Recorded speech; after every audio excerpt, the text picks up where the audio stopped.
බෝ සෙල්ලම් කරලා බලමු අදත්. මම 10000ක් දාලා තමයි සෙල්ලම් කරන්නේ. මගේ ටාගට් එක තියෙන්නේ මේ 10000න් 13500ක් 15000 අතර ගාණක් හොයාගන්න තමයි ටාගට් එක තියෙන්නේ. අපි බලමු සෙල්ලම් කරලා. ඩිපොසිට් එක 10000යි දාගත්තේ.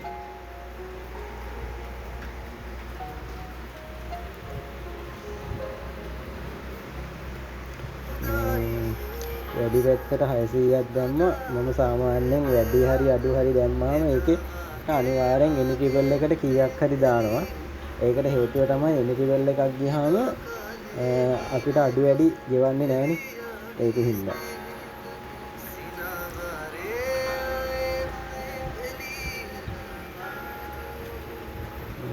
එනිටිබල් තුනයි. ඒ කියන්නේ එනිටිබල් තුනේ ගියොත් ඒක ඔක්කොම වගේ එනවා. මේ 10 නැතුව ඊට ටික කොහොමද කවර් වෙනවා. 13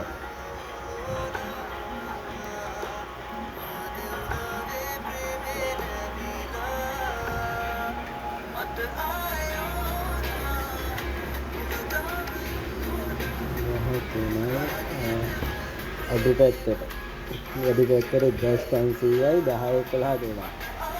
මේ කියන්නේ ඉස්සෙල්ලා පාර 10 11 12 යන්නේ ඉතිගලක් කියලා.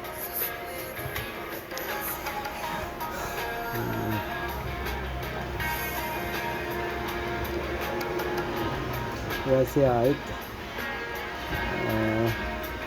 වැඩි පැත්තට 3000ක් ගන්නවා.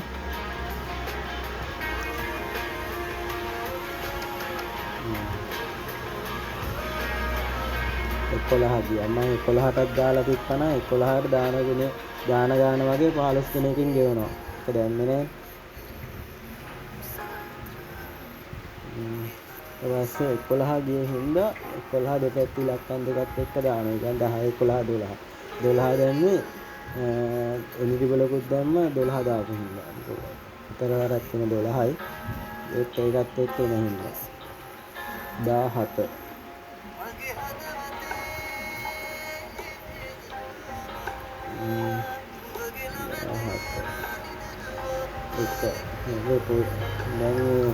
යන රටාව අනුව මට හිතෙනවා එක ඩබල් යන්න පුළුවන් කියලා. ළඟ එකක් තියෙනවා කියලා. එක එනිටිබලක් ගිය 888න් මේක හම්බ වෙනවා. 13 11 17 13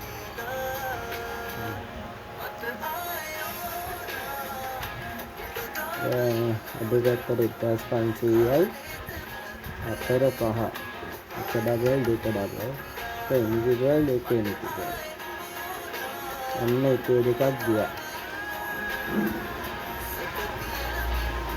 6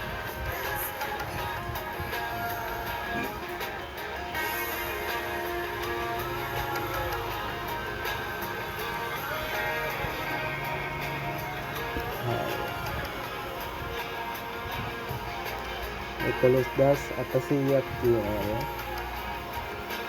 12 13 දෙකයි.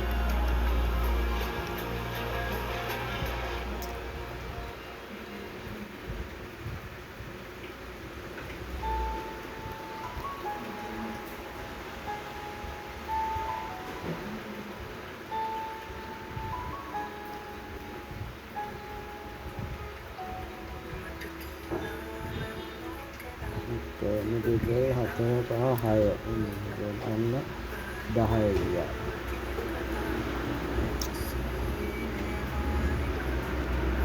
ඒකට දැන් 1900 තයි කියන්නේ 12යි. 12000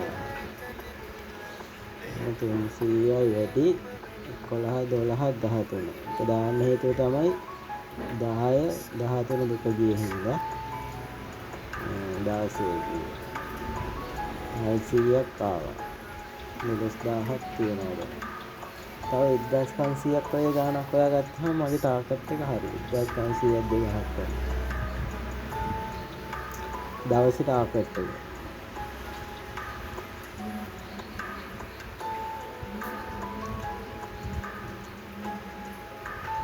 අන්න එනිටිබලක් ගියක්.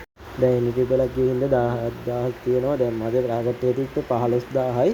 මම මෙතනින් ගේම් එක තව පොඩි දෙක තුනක් දාලා ගේම් එක නවත්තනවා. ඔයාලත් මේ වගේ ගාණක් හොයාගන්න try කරන්න. මේ දවසක ටාගට් එකක් තියාගෙන එතකොට ඕගොල්ලන්ට මේකෙන් ගේමක් ගහන්න පුළුවන්.